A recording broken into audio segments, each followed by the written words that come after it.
I'm very pleased to introduce Amanda Kaskar. She's a marketing and brand pioneer with a passion for launching and growing businesses.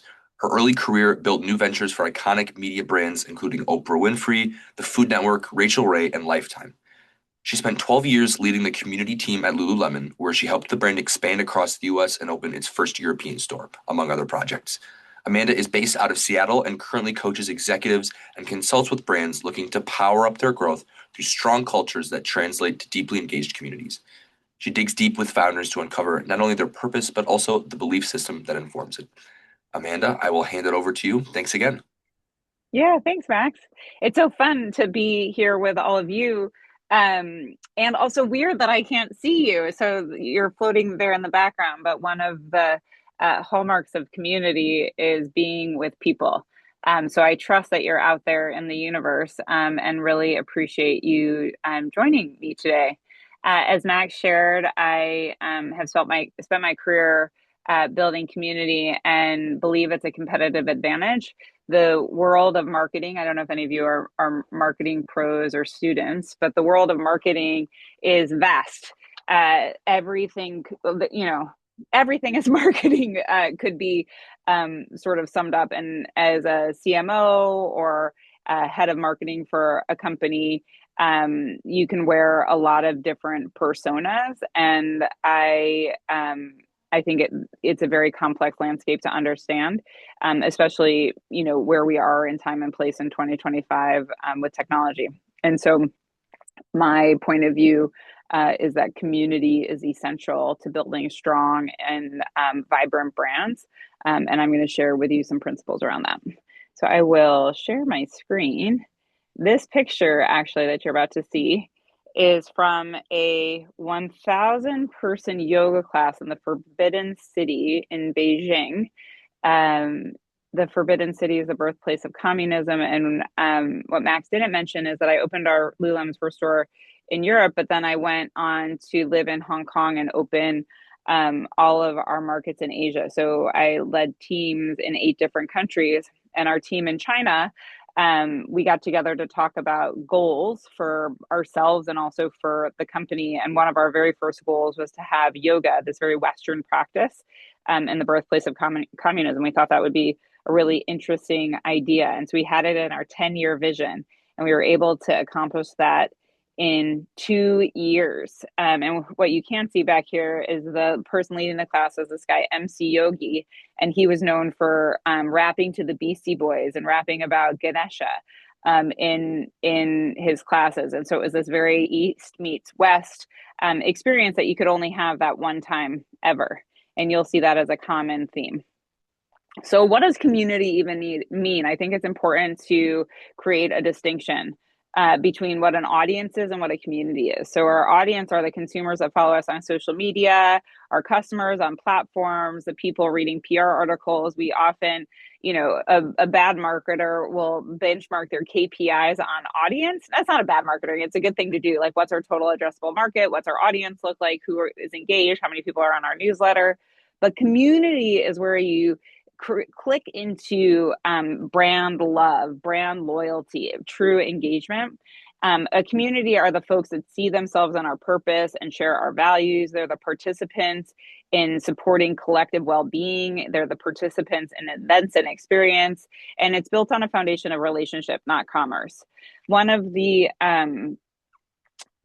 things that I think is really wild that's happened in the past 15 years is the rise of social media. And I put social in parentheses intentionally. You can see here from this chart that the intention behind social media or where it started in 2014 has changed dramatically.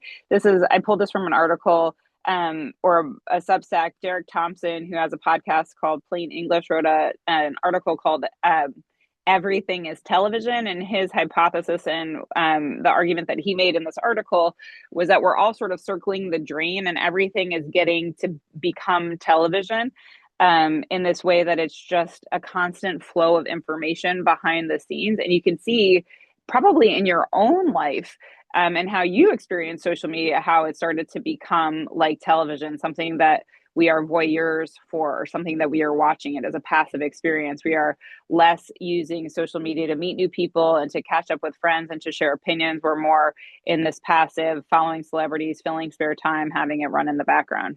And that's important because oftentimes people use social media as a way to say that they have a community. And it is, I think, the shadow community.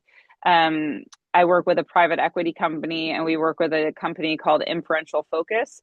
They read 300 publications ongoing, and their job is to pull out data. So they are only pulling out facts and events from these articles, and they're using that to create themes around our culture and to prognosticate what's going to happen based on where we are in culture. And I pulled this quote from an article they wrote called "The World Runs Through Social Media."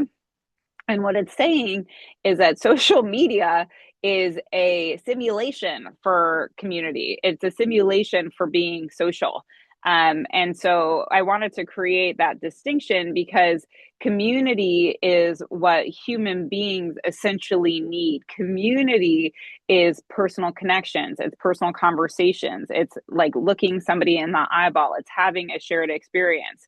It is special. And that's what I believe will bring us closer. I think community and communities that are built on something meaningful have the power to really change the world. And I learned that at Lululemon. This was one of our first shoppers. So I worked at Lululemon from 2009 to 2021. Yep. All over the world. I started working for the company in New York. I'd never heard of Lululemon before. I hadn't heard of Lululemon until my boss, the publisher of Rachel Ray magazine, Anne Balaban, she came and she gave everybody a Define jacket for Christmas, and each of us had this manifesto bag with our sweatshirt on our desk. And I remember reading this manifesto and feeling so many different hot whooshes of, I agree. Oh my gosh, I get, oh, whoa. Yeah, like this, oh my gosh, this totally speaks to me. One of our early manifesto statements was dance, sing, floss, travel. And I remember thinking to myself, I don't floss enough. Like, why don't I floss every day? And I think I made a commitment to myself and my dentist in that moment. Like, I'm gonna be more intentional about flossing. But you can see here, this manifesto was really Lululemon at the time wearing their values on their sleeve. It was a very public facing way to say, this is who we are, this is what we believe, this is what's important to us. And being very overt with that. And the people that, sort of were in that same value set had a very real relationship and experience and wanted to have more, and the people who didn't, and they opted out. And that's important because great brands don't set out to be all things for everybody, and great communities don't either. Another foundational principle that was endemic to Lululemon in the early days and really was the backbone of our community program was this notion of giving without expecting anything in return. What I really liked, having been a career marketer and working in integrated marketing for a lot of different kinds of companies, was that the foundational principle of Lululemon was your guest, your consumer, is really smart and she knows when she's being marketed to. It's not like a game, right? It's not this grand illusion where suddenly she's gonna buy something or do something because she was like sold a media message, and she knows what's happening. And as a result, let's be smarter. Let's not do marketing. Let's build real relationships, and let's give without expecting anything in return. And from that perspective, we trust and know that the guest is going to come into our stores because she's going to want to participate in what we're creating. And that kind of sexy indifference was what really created the success of Lululemon in the early days, and why it's become the company it's become today. So what are great communities? This is actually another picture from my time in Asia. We shut down Orchard. If anybody's been to Singapore, you probably shopped on Orchard Road. It's like the Fifth Avenue of Singapore, or yeah, it's the Fifth Avenue of Singapore. There's probably 10 malls on Orchard Road. And we did a yoga class again. I think this time there were 5,000 people, and we called it Yoga Beat. And we had this great rock band playing, and DJ playing yoga. And again, in this country that is a melting pot of cultures and religions and different things, this notion that we could bring people together, all different kinds of people together practicing yoga on this commercial street, was quite remarkable. So great communities create opportunity to connect through shared values. This is a picture. This woman's obviously pregnant. I work with a brand called Kizik. They are sort of the first and premium hands-free step-in shoe. And the shoe has become so popular with different kinds of communities that when you get to a certain point in your pregnancy, you can't bend over and tie your shoes, so there's a real need state. It too is very popular with people who have Parkinson's. My dad has Parkinson's, and he wears Kiziks because his hands shake and he can't put his shoes on. It also is a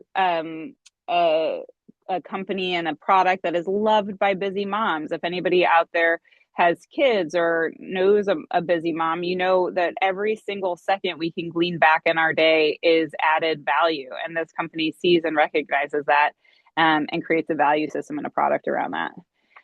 Great communities offer a support system that fuels identity and growth. This is a picture from Comic-Con. I work with a company called Super 7. They make collectible toys. And what I love about Super 7's mission is this notion of connecting people through pop culture. And in that connection point, they're really creating an opportunity for people to feel like they belong. And that's a big idea for a toy company. But I would argue that big ideas and big purposes are the things that really motivate the people working for the company. It's one thing to get up every day and make toys. That's noble. It's fun. It's stoking creativity. But if you add the layer of getting up every morning to create a world where there's more belonging, that's incredibly energizing, and something that I would get up for every single day. Great communities deliver a way to participate and explore purpose. It's no mistake that in the building of Lululemon in Asia, we created all sorts of experiences that would never exist again with the same people, the same time frame, the same formulation. This picture is from a retreat that I just hosted with a financial planning company. So it's a fiduciary, and you wouldn't think like a fiduciary would host a retreat. But this company invited 20 people together to explore this notion of what does true wealth mean. The disruptive belief that the company was built on is that true wealth has nothing to do with money. True wealth has everything to do with a life well lived. And this is a picture from us in the desert outside of Palm Springs. And we were, and there you can see this telescope in the background. This retiree was coming to give us a lecture and helping us see the stars. And it was incredible to see somebody so activated in their own purpose. This guy who loves the stars and moved to this desert sky community in his retirement so he could explore his passion and share that with us. We saw some star nebula, we saw all sorts of different things. And it wasn't about the stars, it was about experiencing this other person and their purpose that really activated the group. So how can you create a community mindset, whether it's for yourself in your life, or a business that you're working with, or even at Northwestern? How do we create a community mindset in the different places that we trade at school? You want to stand for something. Great communities have a purpose bigger than themselves. This is Lisa. Lisa is a stylist, but she's also an influencer, and often is photographed for Caddis, Caddis. Caddis is a prescription eyeglasses company that I worked with, and their purpose is to make aging cool. And there's nobody cooler than Lisa, and their notion of marketing to people of a certain age who need reading glasses and not sort of subscribing to this like old archetype of aging and creating a new way to age was really impressive. And their community showed up. Like their community said, I'm older and need prescription glasses and I'm cool. And they started to see themselves in the brand and see that Caddis was standing for something bigger than just selling, plastic readers. Uh, the community mindset means that everybody can be a community connector. So great communities decentralize responsibility for creating community. Um, I, I, I often go to Hong Kong still, and I have a client there. It's a restaurant group. And this is one of the chefs in the restaurant group. If anybody knows Hong Kong, you've probably heard of the restaurant Yardbird. I think it's one of the coolest restaurants in the world, but they sell yakitori. So this guy cuts chicken all day and all night, and he's worked at the company for 15 years, maybe. And this is a leadership offsite where Matt and Lindsay, invest in their team and have them do personal development together. And this person who is back of house and in the kitchen is still going out and is with his family and with his friends. And if he loves his job and if he loves what he's doing the best job advocating for that brand than anybody. And so we really need to take a glass box approach to building communities. That means that everybody inside the company should reflect those values and should have the opportunity to be really actively engaged in their job and what they love, because that's going to translate to the outside. You want to let people contribute to your success. This is a picture from a brand called Left on Friday. They make really great swimwear. The founders of Left on Friday used to be at Lululemon. One was a merchandiser and one was a designer, designed the first pair of speed shorts. And from the early days, women were putting these swimsuits on and loving how their body felt and wanting to take pictures and show them on social. And so now if you look at Left on Friday's social feed, you see it's littered with everyday women taking pictures of themselves in bathing suit, which I don't know about you guys, but like there was a time when it wasn't like cool to, or, like where everybody wasn't taking pictures of themselves in their own baby suit or comfortable enough. But I love that this brand makes women feel so empowered and so comfortable that they want to take a picture of themselves in their swimsuit and put it on social media. And, to have a community mindset, you want to create experiences worth sharing. This is another, I've created a lot of yoga classes in my day, but this one in particular stood out. When we opened London, this is the Royal Opera House where the London Symphony Orchestra plays, and we did a yoga class. And what you can see is in the back right here, there was a 20-piece orchestra playing for this yoga class. And we called it the movement. And people stood up around the corner to come, I think, oh my gosh, 500 people showed up for a 150 person event, and it was first come first serve. And the idea again is like, this will never ever exist again with these same people in this same circumstance in this same place. And how can we like build on those first principles of people, time, and place to create extraordinary moments that people will remember forever? That's my challenge to you. So how do we build community? So when done correctly, community is the outcome of a culture and a brand. So I think about brand, culture, and communities as like, those Russian nesting dolls.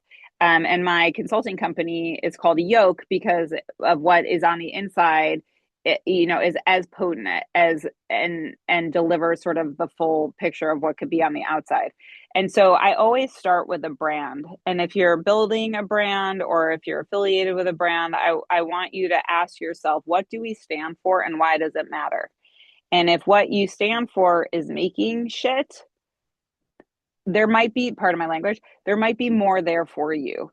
I think it is incumbent upon brands now in 2025 to be leaders. We are the ones that are driving culture because people are coming to spend a majority of their time with us in service of the business.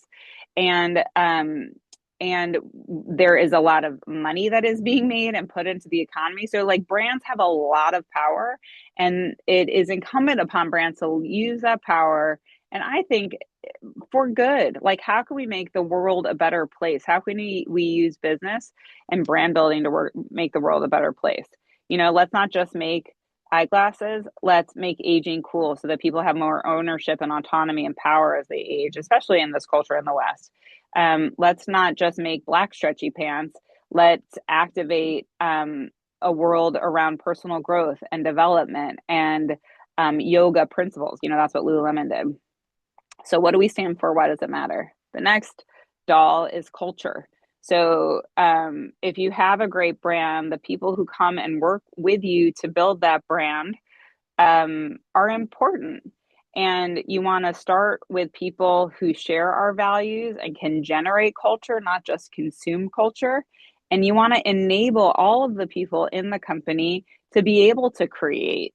I think sometimes we just put marketing and community in the marketing and community bucket, when in fact, every single person in the company is a steward of the brand. And if you treat everyone as a steward of the brand and invest in everyone as a steward of the brand and hope and trust that they are doing jobs that they love and feel invested in and a contribution, that will create a ripple effect.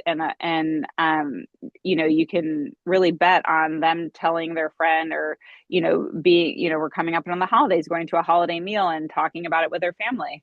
I remember none of my family had heard of Lululemon when I started working there, but they experienced how excited I was about it, how energized I was about this company, and then they started noticing. And that's what word of mouth really does. And then community is really the outcome of these two big things. And so community is it gives us permission to create, right? Like a great brand and great culture gives us permission to be a community-led brand. And so the questions to ask are, who else shares our values and is inspiring to our community?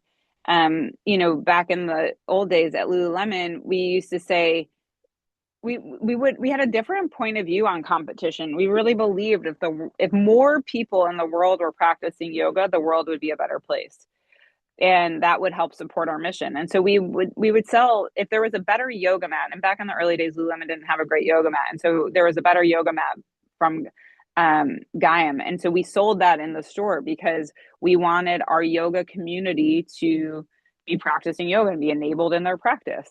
And so it creates a different point of view toward competition, which I think I really like. And that confidence, you never really underestimate how operating with confidence will create impact over time. And then again, what experiences can we create to fuel connection and purpose? You've seen a lot of great examples of experiences here, both small in the retreat setting and large, thousands of person yoga classes. But we don't need to overthink it. An experience is an experience, and it usually isn't someone looking at their screen. An experience is coming together and being with other human beings, and going back to that inferential focus article, sharing personal connections, standing alongside someone, being in community. And then the last piece I'll talk about is this idea that you can actually diagnose where you are in a community, in community maturity, and you can progress through a maturity model. And so I think this is especially important because the first piece of really building community is an honest assessment. Are we the kind of company and culture that and brand, honestly, that has permission to be a community brand? And I would say everybody is trying to do community, but to be in that community mindset is a different thing. And so you got to look at the business model. You have to look at the purpose, see if we have an ownable point of view. And a good example of that was Budget Travel back in the day.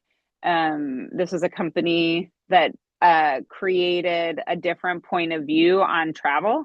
And then what happened is the community showed up and was so activated by the point of view of the company that it pulled them into being a community-led brand and wanting to engage. And that's like a really good indication that you have something there. Another first principle at Lululemon was this notion of getting pulled into markets. So instead of pushing your way in through opening stores or bunch of like spending a bunch of money on media and marketing. Like, how do you create the conditions so that you're pulled? So you're creating brand awareness, you have advocacy, there are connectors and mavens. If you've ever read Malcolm Gladwell's A Tipping Point, you know what I'm talking about. And if you haven't, read it or ask ChatGPT what to take away from it. But this notion that there are people in the market that want you to be there. So notice where you're being pulled, notice where you're getting those green lights. That's a really good indication. The next piece is awareness. And that is that sort of audience piece that we talked about earlier, maybe the difference between Kim Kardashian and Taylor Swift. I think Taylor Swift has a really engaged community because there's a two-way dialogue there. I think Kim Kardashian builds really potent businesses, but I don't know that they're built on community. And I'm happy to be challenged there. But think about the audience, and can you move your followers and your email into this space where there's more interaction? So a lot of companies sort of get stuck at this awareness piece. They're growing massive followings, and they have all these things, and then you get addicted to a marketing spend, and you're only really able to deliver your numbers based on how much you're spending and your ROAS, your return on ad spend. And that's oftentimes when companies say to themselves, we like, this is not sustainable. We need to do something else. Back in the aughts, there was this like whole rise of DTC companies. There was Glossier, and there was Outdoor Voices, and all these DTC companies that had a lot of momentum on social. And then it reached a breaking point, and the model got stuck. And they said, "Oh, shoot, we need to start opening stores. We need to start building community." And so, if you're stuck in this place of awareness, know that you need to move into engagement, which is the second piece. So engagement is when you start to move into activation. So there's more two-way interactions. You're talking back and forth to your customer. It's where social media starts to engage, right? Like you're moving from email just to social, and you're humanizing the brand. You're creating content. You're creating a point of view. TikTok is a great model for that right now. You can see the brands that are blowing up on TikTok because they're doing content well, and they're in that two-way dialogue. The next place is really relationship, and that's as you're progressing up the maturity model. This is when members start to talk to each other, so you start to move yourself out of the equation. It's where you're having events and you have a key relationship model, or maybe an ambassador program. CrossFit's a great example of this. It's when you're out of your gym and you go to a competition, or if you go to REI for classes, or where did I just go recently for a class that I thought was amazing? There's this really sweet boutique in Seattle called Flora and Henry, and at Mother's Day they did a photo experience where you could come, and they were raising money for I think Planned Parenthood, actually, and they've set up this beautiful background with flowers, and they had a professional photographer, and the person just emailed us the photos, and so I could print them. It was such a low impact way to create engagement, but it was a great example of this store, the small boutique, standing for something, and in this case, it was reproductive rights and reproductive freedom. Level 4 is community collaboration. This is when fans contribute back into ideas, and you can see the fans show up in the brand or the product that you're selling. Club and membership is a really great platform in this part of the maturity model. Lego Ideas is a good example of this. The Notion ambassadors, where people are like geeking out in Notion and creating all sorts of templates and tools. It's when you can see people so into and activated by your brand that they take it and run with it. That's when you know you're in the co-creation zone and you've got something really special. And then the last piece is stewardship. And that's where there's community-led growth. So it's when you're no longer the impetus behind something. You're the one that is seeing it get viral isn't the right word, but you've created the virus, and then the virus is spreading, and you're no longer attributed to it, for lack of better analogy. But like the Lululemon ambassador program is a really great example of that. Lululemon creates these ambassadors and then they connect them with each other. And then sometimes they go off and create their own businesses or they create their own experiences. Strava run clubs are a great example. You're using the tech, you're creating into this digital ecosystem, and then people are connecting outside of it. And it has nothing to do with Strava, it has to do with running, right? That's the piece where if you have something like getting outside and exploring, and that is what you stand for, then people are going to be excited about that and they're going to want to do it on their own. And of course, Strava gets the credit.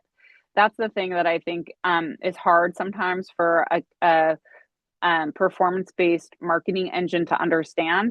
It is important to know that community is something that you can measure, but it's over time. And we can be addicted to these small feedback loops on performance and KPIs. But if you have the confidence to trust that the foundation that you're building will come back and return to you in really remarkable ways over a longer period of time, then you're doing the right thing. And that's how you want to advocate to your self or to your boss or to whomever of why community matters. It's because you're shoring up this really vital foundation, this unshakable foundation that will create a lot of love and a lot of loyalty. This is me. I was at my 25-year high school reunion at Northwestern in the fall. So I just, if you have any questions, I mean, we'll do questions right now, but I just wanted you to have my information and my website in case you need it.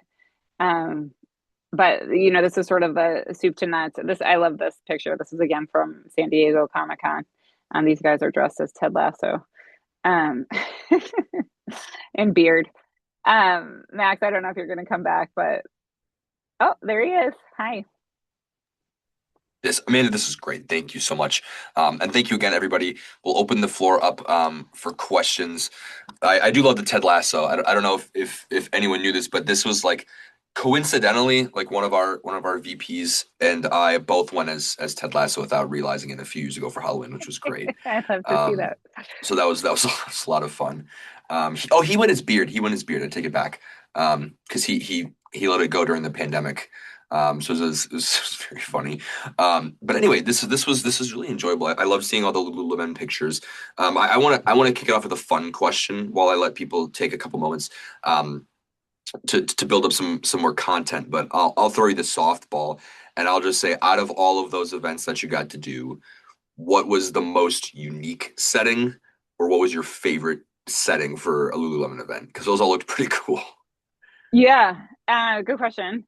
I didn't show you a picture, but before the Forbidden City event, we had a group of influencers and we did a retreat. And by virtue of where we did the retreat, we were able to go to a section of the Great Wall that is not like very touristy. It's sort of a more private section. And so we did yoga on the Great Wall of China, which was really remarkable. And it was kind of like, what am I doing here on the Great Wall of China doing yoga? Like it is silly. Like it's a little silly if you zoom out, if you have this eagle perspective, like what are these ding dongs doing the yoga on the Great Wall of China? But then I could like remove my judgment from it and just know that we're all human beings wanting to have silly experiences together. And it was really special. I want to ask a good Kim Kardashian Taylor Swift follow-up question. So I agree. First of all, I agree with your take. I think those are really interesting. At first, I saw this, and I'm like, where is she going with this? Because these women like hate each other. But then I saw the trajectory a little bit. So, um, would you say for somebody like a Kim Kardashian who has obviously made a lot of money doing what she Mhm. does and a lot of infamy, fame, whatever you want to call it, um, what would be your perspective on her building a community? Because Taylor Swift sort of feels more like an organic community that then supports the brand. Like, well, if Kim K were here, like right now, just from a community perspective, what would you tell her? Well, I would ask what she stands for. And there's a very real possibility that what she stands for is like entrepreneurship and female entrepreneurship in particular, which is a compelling raison d'etre as somebody who's a female entrepreneur myself. She's an incredibly activated person and a hard worker and a great example in that. But I think it's largely a self-motivated effort. But she could really create community around entrepreneurship if she just changed her trajectory a tiny little bit or opened up the aperture of how people could participate with her. And maybe she doesn't have time, that's okay. But that's how easy a shift could be. And so that's why I always start with brand and what do you stand for? Because we all believe something and we all stand for something, whether we're clued into it or not. But like what I think is remarkable about the human experience is that we're like trading in things like purpose and values all the time. It's like really the unconscious way we live our lives. And the first part, you first ask for people is to say, well, how are you making decisions? What is important to you? How do you start to understand your own value set, your own belief system without being told what it is by other people or right? And then how do you know that you're voting with your wallet, with your time, with your relationships in that direction or not? Like where is there a delta between what you believe and what you stand for and how you are spending your time? So if there's anybody out there right now that does not like their job, that's information, and I would challenge you, there's probably a better job out there for you that will fit in your value system a little bit more. And don't get me wrong, like I think we should all have bad jobs. I think it's really character building, and I've had a lot of bad jobs and a lot of bad bosses. But it was in service of me learning more about what I did want and how I wanted to be spending my time. So we have one coming in the Q&A. Can you share some examples of factors that would help build community in a sector such as healthcare, where trust, safety, and privacy are very important? Yeah, that's a really good question. So, in that particular example, I think the question to ask is who are you building community with? Is your constituency your patients, or is it your constituency the healthcare provider? And there's different kinds of ways to address that. I would say if the constituency is the patient, it might be much more decentralized than you would want, and it would come at the behest of who are they connected to and who are they in relationship with. But if it's actually with the providers, that there's something really interesting there because if there are people who are doing like spending their time in similar ways, and there's a specific need state or a value system that they're in. So, for example, if it was a bunch of nurses and there was some truisms that you could, form around nurses being, working a lot, being on their feet, you can start to see what the need state is and creating into that need state and seeing if you get pulled because you're meeting people where they're at. Yeah, that was a great question. I that made me think of one as a follow-up. What would you tell somebody in an industry, let's say even more sort of trust, safety, privacy based, like banking or some sort of IT. Um, do you how do you build community among the consumers specifically when their goal is probably a little bit more individualized? Keep my money, keep my data safe. End of story. Well, it's a good question, Max, because the maturity model exists for a reason. Not every sector, not every business should be creating community, right? Like again, if we're all doing the same things, then we're not, sort of operating with intentionality and specificity. But what I would say is that every company culture could benefit from an internal community. And so it doesn't necessarily need to extend out and like to our customers, but it could extend out to our network. Again, I'm like working with a fiduciary, they're one of my clients, and there's a really strong and active community among the people working there. And now they're starting to consider like who are the other centers of influence, so the people like one concentric ring outside of ourselves that can be creating community with, not necessarily the client. But it's that one concentric circle where you can start to say, we share the same client, we share the same like sort of referral network. How can, we want to talk about the same things? How can we meet and gather and talk about these things because we're interested in them? It's like, if you met a CrossFitter and they meet another CrossFitter, all they want to talk about is CrossFit. Same too, if you love your job and you meet somebody else that does something similar to you, you become really activated by that. And so I think the other thing I would say is like, let's stop compartmentalizing our lives so much, right? Like integration is the way to do it. And I think we sort of started compartmentalizing back in the day because people didn't like their jobs. But I think now we can build a life where we like our job and we can get energy from it, and we can build relationships with other people that like their jobs or work in similar ways and get energy from that too. So I might just start on the inside. We had a question in the Q&A that I missed from a couple minutes ago. This is a great one. Somebody said, how can I build community starting off in a firm where I don't have a lot of internal power? That's a great question. Um, so never underestimate the power of influence. So how you behave and act is influencing the people around you in subtle and meaningful ways. I remember my first job, I worked for Oprah, in Chicago, and I remember, um, every morning going early because I had to read all the. So I worked in the media relations department. I had to read all the newspapers and all the rags before we taped our first show of the day, and I would take any clippings that mentioned Oprah and photocopy them and distribute them throughout the building, so everybody would have this press packet before the show started. So I'd sometimes get to work at like 4 or 4:30 in the morning and do that, and then go to the gym because it was important to me to have exercise and sort of be that example. Um, and then I started going to this kickboxing gym next door, and one of Oprah's bodyguards would come, and then we would become friends. And so there was this like whole little coalition of people that were sweating and sort of in fitness. And I remember actually taking my very first yoga class because Oprah started getting into yoga, and she then invited people at the studio to do a yoga class. So I did my first yoga class because Oprah said, "Want to come do yoga?" And I was like, "Of course I do."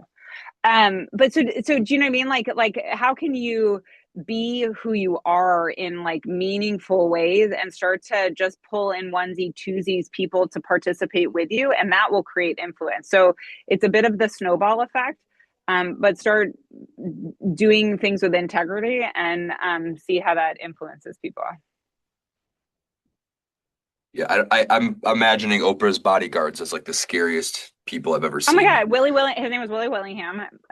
He's never going to see this, but it was so fun because it gave me a hot whoosh of like, you know what? I'm an athlete. Like, like this guy and I are going to kickboxing together. Like, you know what I mean? It did something for me too. I love it. I love being in like public settings with someone that's way better at me than something because I'm like, well, people think by association, like, wow, Max is Yeah, quite the artist, and don't worry about it. But I think I that's want to give people a couple more minutes for Q&A. I think we've probably got time for three or four more. I just saw one come in the chat. Hi, Amanda. Thanks so much for the great presentation and for sharing those awesome photos from the yoga events. I work in marketing for financial services professionals who are often very busy building their practices.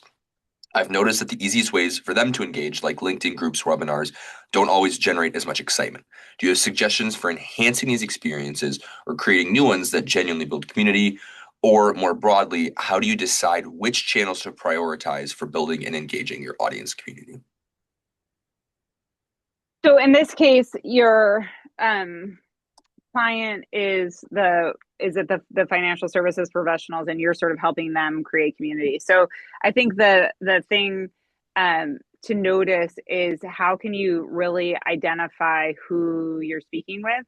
So sometimes we take this peanut butter approach, especially in financial services, where we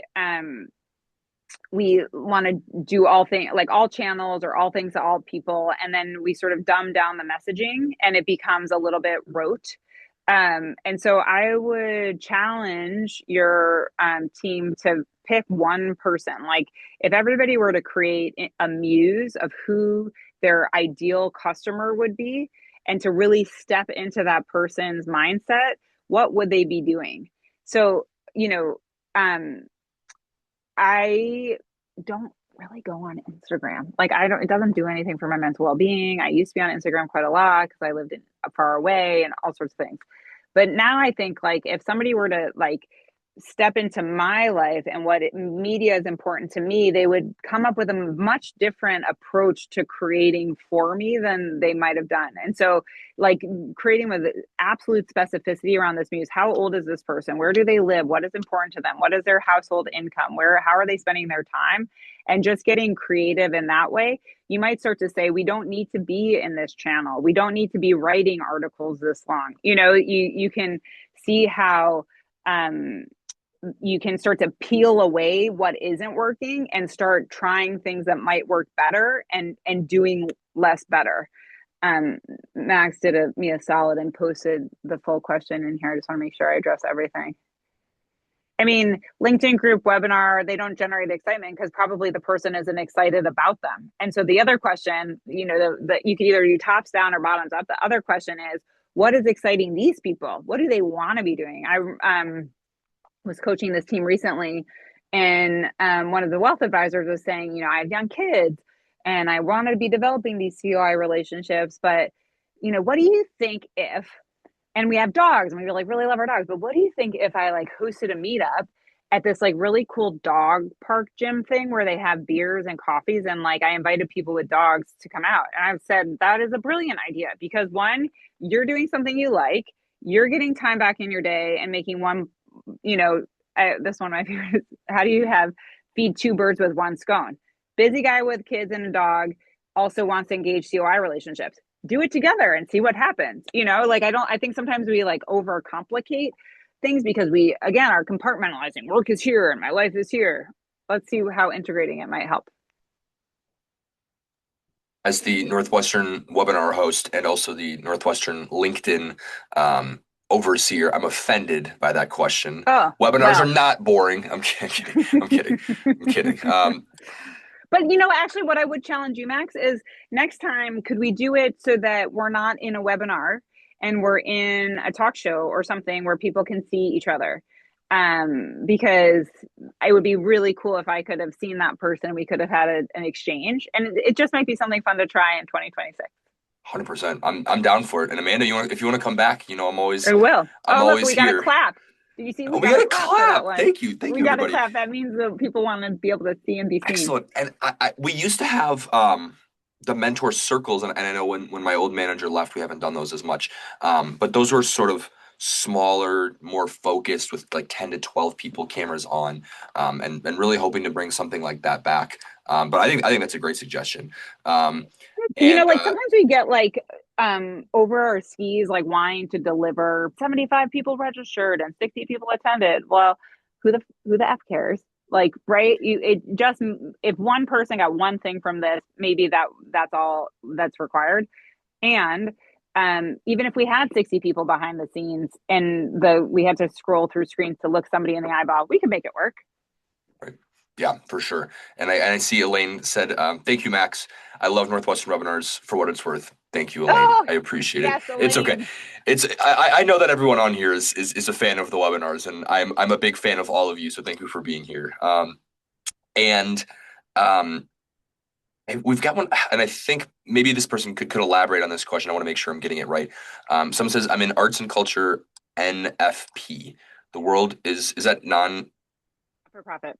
not for profit. Okay, here we go. I was going to say nonprofit fundraising, and I'm like, that's not the way those letters work. There we go. Non for profit. The world is so different. How to engage there? Oh, yeah, it is a different world with different kinds of budgets.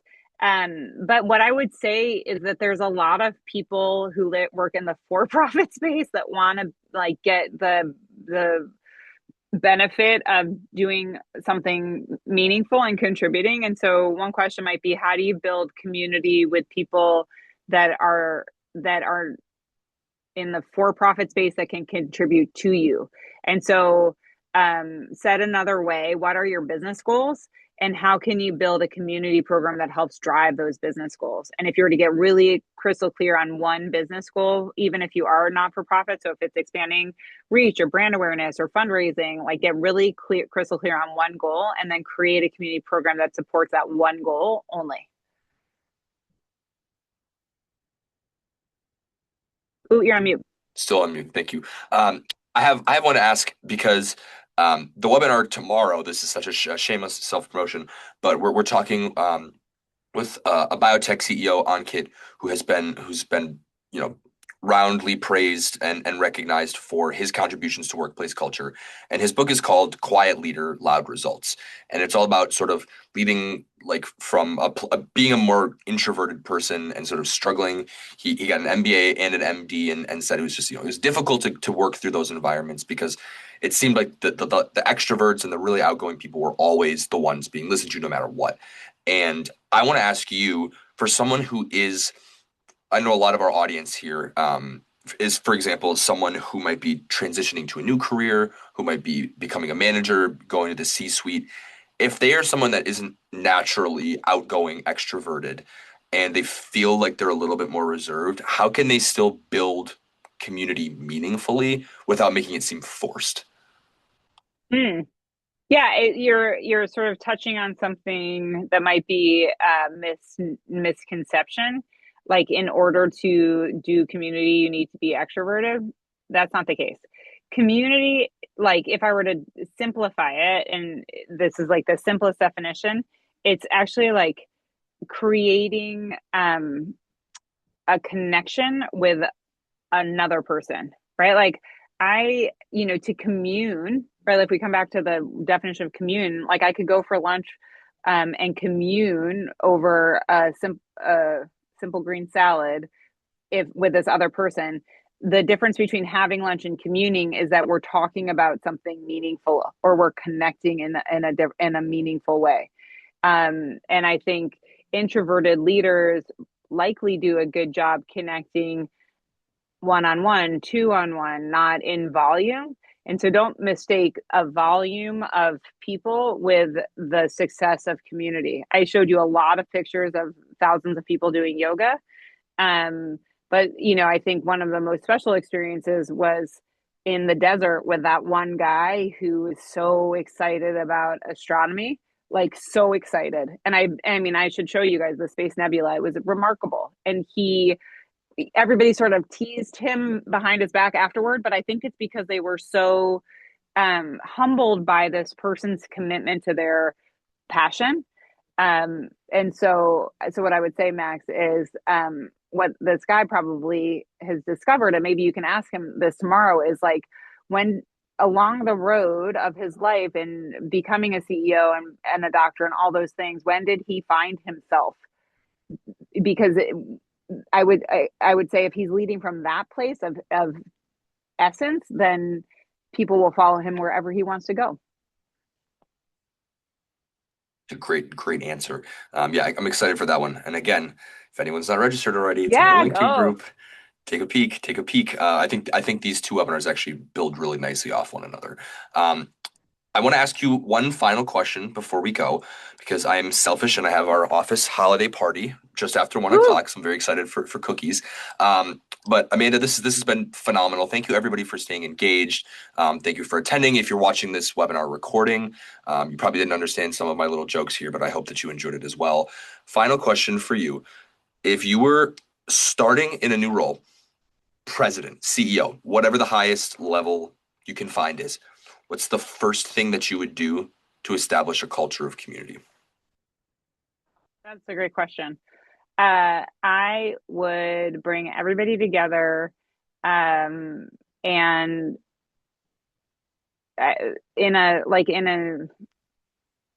I mean, I guess if I'm president of the United States and I wanted to create community in in like for 300 million people, it might be different than a company. But what I would do is challenge the team to discover what their value system is, and I would see how we shared the same values. And I would, go on a bit of a listening tour and meet with people and say, well, what are your values? These are my same values, and connect with them individually on that. Because that would create this foundation of us, of awareness, of self-awareness, both self-awareness and then shared awareness of what we were up to. And it would create an opportunity to create synergy in those things. I think I just send everyone a free t-shirt I'm just kidding. Just Yeah, kidding. no, can. I mean, I'm thinking about like, well, how can you create community at your holiday party? And I'll give you one more thing. Ask a big question. Ask a big question that's going to create vulnerability. When was the last time you were truly surprised? How's your relationship with your mother? What is something that is really not going well in your life right now that you want to talk about? What's something that's really not going well in your life that you don't want to talk about? Because I'm here for that too. Really, being human is incredibly tricky. And I think we operate in this world like we all know what the hell we're doing, and we don't. And so, if we connect with each other as human beings, again, the world would be a better place. That is, I had another joke, but that was really profound and I liked it. So I think I'm going to save my own stupidity for my brain and we're going to close on that because that was lovely. This was Oh, a fantastic talk, Amanda. Thank you so much again. Everyone, again, if you have any questions, please feel free to reach out to NAA Careers at northwestern.edu. Check us out on our website and keep in touch. If we don't see you all again, happy holidays.